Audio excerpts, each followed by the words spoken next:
It's your boy, Surreal ASMR, with none of this real because I don't have the budget to do so yet. Haha, funny joke. Anyways, if you like the video, please consider liking and subscribing and maybe even telling a friend, I don't know. Yeah, that's about it. Awkward personality and intro aside, let's start with the video proper. So this is a story from Reddit r/nosleep. Please, by u/Sam Haysom. And it's titled, My Grandma Used to Tell Me Scary Stories When I Was Little. And there's one I'll never forget. Sounds exciting, let's go. I was 10 years old when my grandma came to live with us. It was about 6 months after Granddad passed away. And I guess, looking back, she must have been lonely in that big house of hers, rattling around with the only grief and memory for company. So despite a few protests from Mum, my parents ended up taking her in. There were no protests from me, none at all. Grandma was loud, fun, and I loved her. She had an almost limitless supply of bold sweets, and she'd always slip me a couple when she saw me. She was always the first to stick up at me when I got in trouble too. But it was the stories that I loved best. Grandma had all kinds of stories. Stories about growing up during World War II, stories about the things she'd get up to with her friends on the South Coast after her family had been evacuated, sad stories, funny stories, adventure stories. But her scary stories, those were my favorite. Grandma had lots of scary stories. She told me she dabbled in the occult when she was a teenager, trying out Ouija boards with friends, tarot cards, fortune telling, and all of that fun stuff. Most of the stories I'd laugh off or forget, but there were a couple that did spook me quite a bit. I was only 10 at the time, you have to understand, and Grandma certainly knew how to bring the stories to life. She'd shut off the lights in my room so only the glow of the night sky showed through the curtains, and she'd shuffle in real close enough that I could see the wrinkles on her face and smell the boiled sweets on her breath, close enough that her deep blue eyes could stare straight into my soul. She must have given me nightmares with those tales, but now, years later, there's only one that I can still remember. Only one stuck with me. The story about the shower and Mr. Longfingers.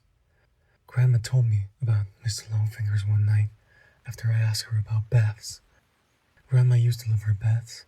She'd spend ages in them, like candles and incense, lie in the tub humming, till the water turned cold. It drove my mom crazy.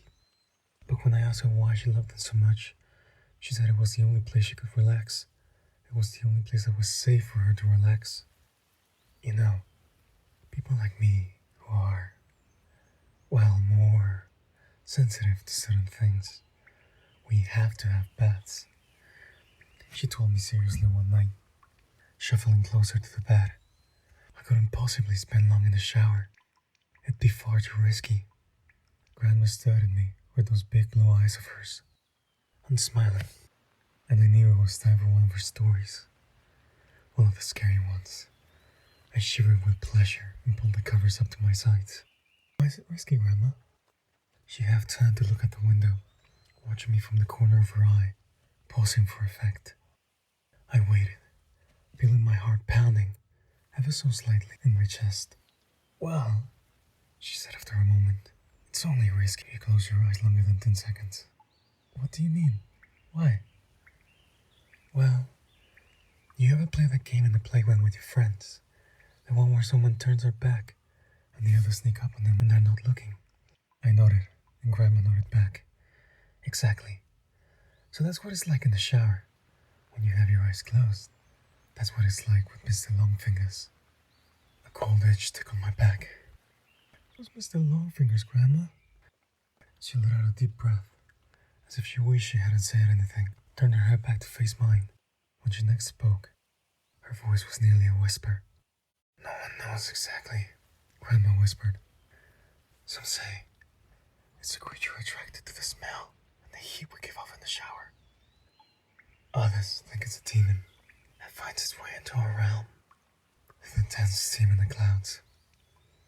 No one can say for sure, because the only ones who have seen Mr. Longfingers aren't gonna be able to tell you.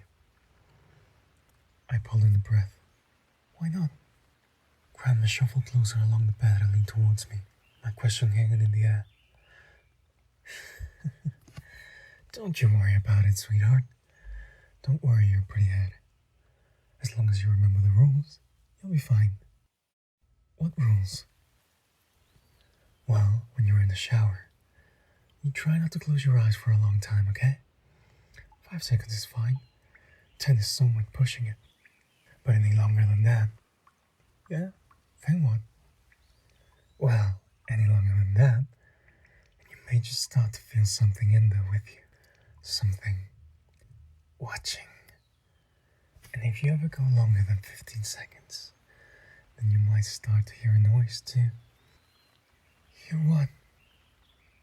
You might hear a soft tap, tap, tap, tap, tap, tap, tap, tap, tap, tap, tap, tap, tap, tap, tap of fingers on glass, fingers drumming against the glass door of the shower.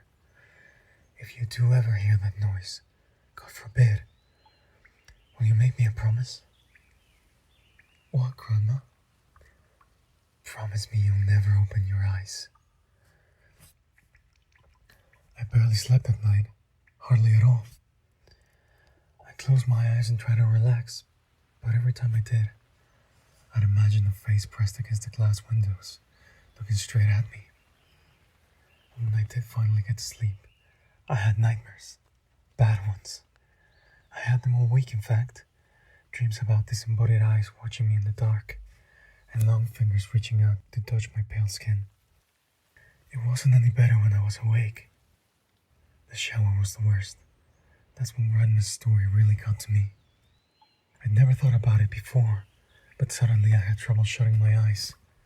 I'd be standing beneath the rushing water, shampoo running down my face, and as soon as I squinted my eyelids closed, I'd hear Grandma's words running through my head.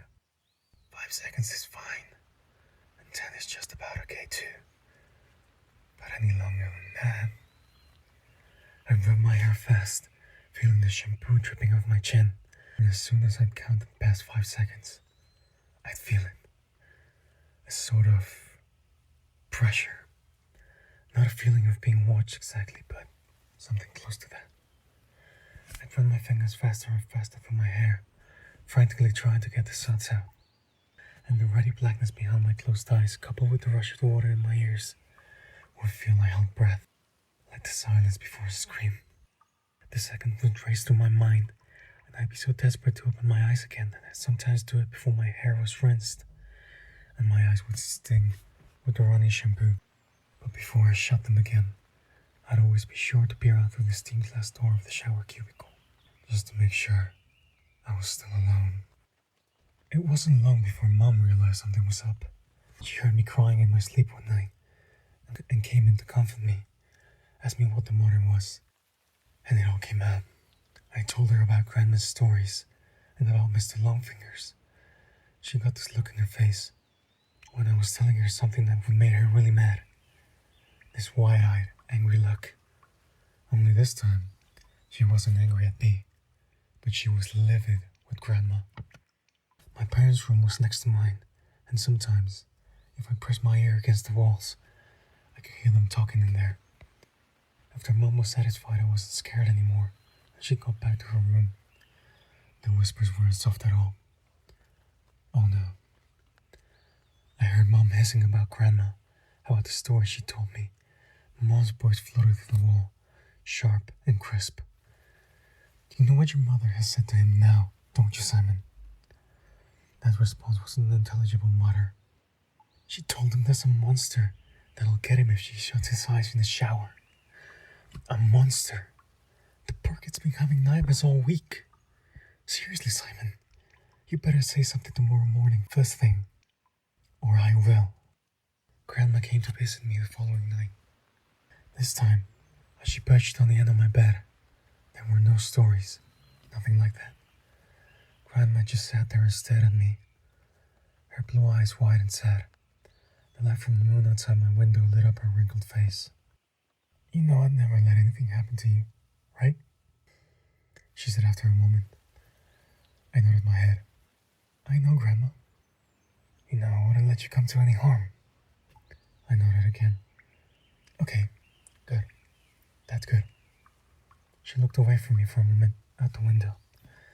You know, the things I tell you in here in the evening are meant to help you, sweetheart.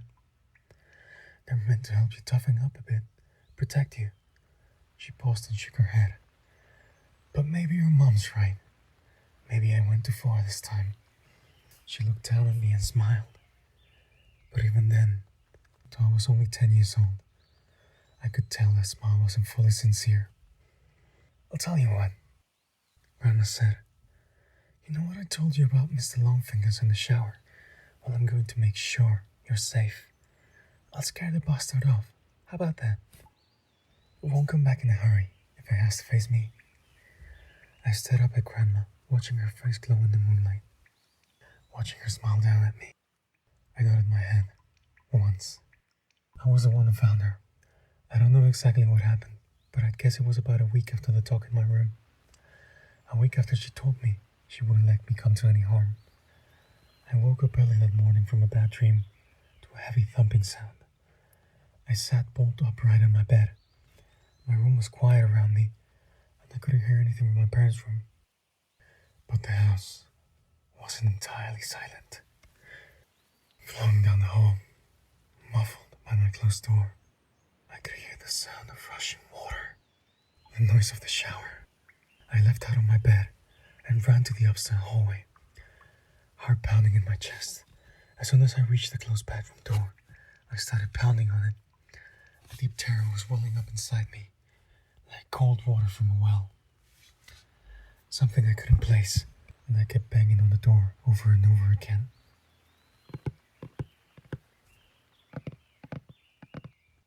Grandma?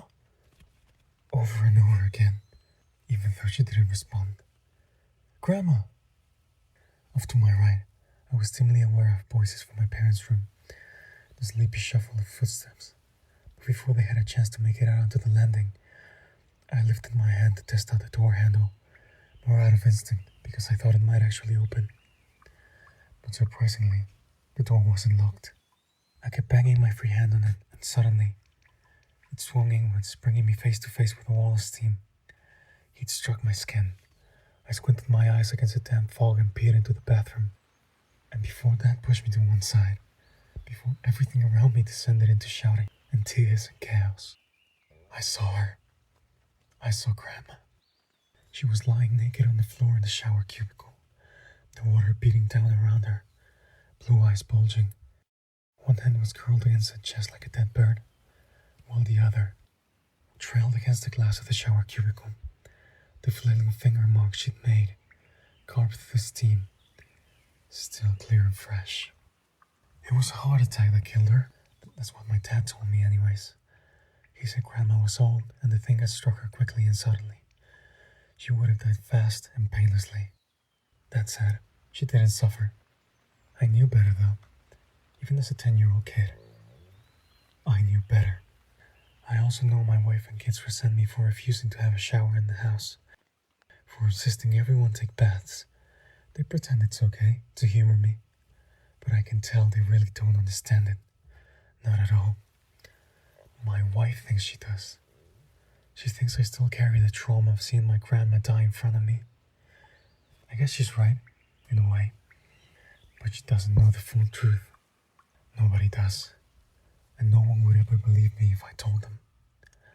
No one would believe me if I said the reason I don't take showers, the reason I haven't had one since I was 10 years old, isn't because I'm scarred of the sight of a dead body.